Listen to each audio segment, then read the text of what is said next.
অভিষেক বন্দ্যোপাধ্যায়ের আর্জি শুনলই না আদালত। আবারও হাইকোর্টে ধাক্কা খেলেন অভিষেক বন্দ্যোপাধ্যায়। এই মুহূর্তের বড় খবর, অভিষেকের বিভিন্ন এফআইআর এর উপরে কোনো রক্ষা কবচ নয়, নির্দেশ হাইকোর্টের বিচারপতি সৌগত ভট্টাচার্যর।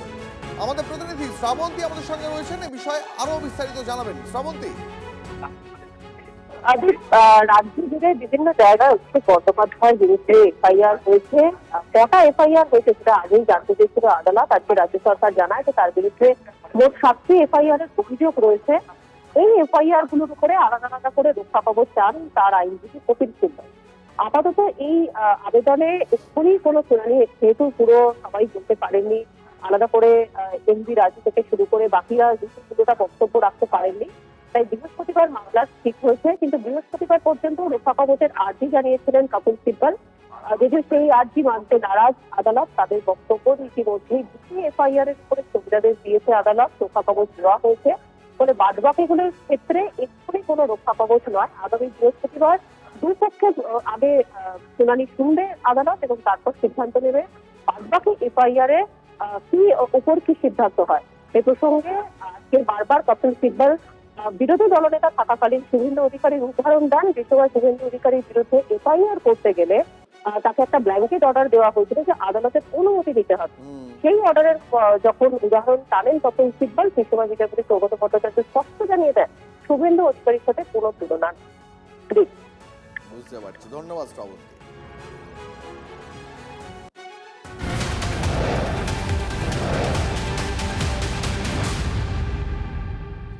অভিষেক বন্দ্যোপাধ্যায়ের কি জেল যাত্রা হবে?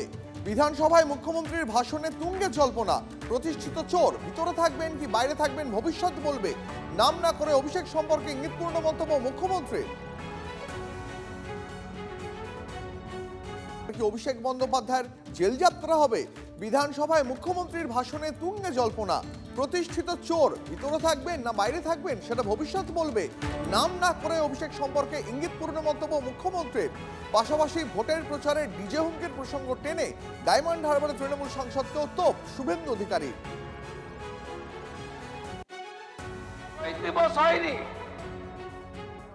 কেউ বলছেন ভাইপো প্যারাশুটে নেমেছে, আর ভাইপো বলছে নোট খাতা খুলে রাখো 31-এ হিসাব হবে। আরে তুমি বাইরে থাকলে তো হিসাব হবে। চৌঠা মেয়ের পরে ডায়মন্ড হারবার গেছো, জোকা পেরিয়েছ, যাও না ডায়মন্ড হারবার, পান্নালাল হালদার নিয়ে যান চ্যাম্পিয়ন এমপি কে। ফলতায় টেস্ট কেস। আরে আপনি এমপি, আঞ্চলিক দলের সর্বভারতীয় সাধারণ সম্পাদক, গরুর গাড়ির হেডলাইট। ফলতাতে আপনাদের প্রার্থী দাঁড়ালেন সেলফ ডিক্লেয়ার পুষ্পা। আপনি প্রচারে গেছিলেন, ওই বিড়লা তারামণ্ডলের সামনে দাঁড়িয়ে ওইটুকু জায়গা কত লোক হয়েছে পুলিশ আমাকে রিপোর্ট দিয়েছে। না 2500 একটু বেশি হবে। আরে 40,000 পঞ্চায়েতের চোর আছে, তার 10% এলেও তো 4000। 4000 চোর কাউন্সিলর আছে, তার 10% এলেও তো 400। জেলে ঢুকে বেরিয়ে এসেছে এমন 250-300 আছে। জেলে যাওয়ার ভয়ে কলকাতায় এসে লুকিয়ে আছে এরকম আরো 1000-1200 আছে। তাই এদের সবটা মিলিয়ে ফেললে 4-5 তো হতেই পারে। আপনি ফলতা উপনির্বাচনে গেলেন না,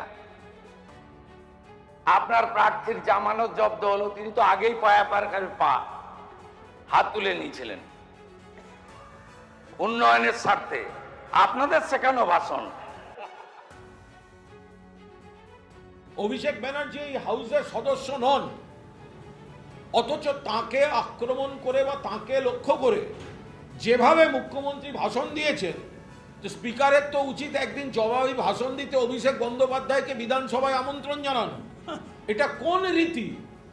যে ব্যক্তি বিধানসভার মেম্বার নন, এটা কিন্তু পার্লামেন্টে একই জিনিস, সেই ব্যক্তি যিনি সদস্য নন তাকে কেন্দ্র করে বলা যায় না।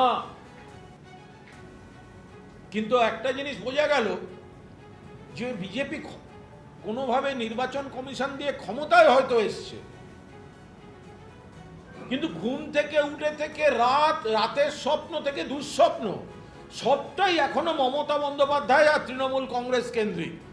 নইলে এতবার পুলিশ বাজেটে মমতা বন্দ্যোপাধ্যায়ের অভিষেক বন্দ্যোপাধ্যায়কে পথসভার ভাষায় কেউ রাজনৈতিক আক্রমণ করে না।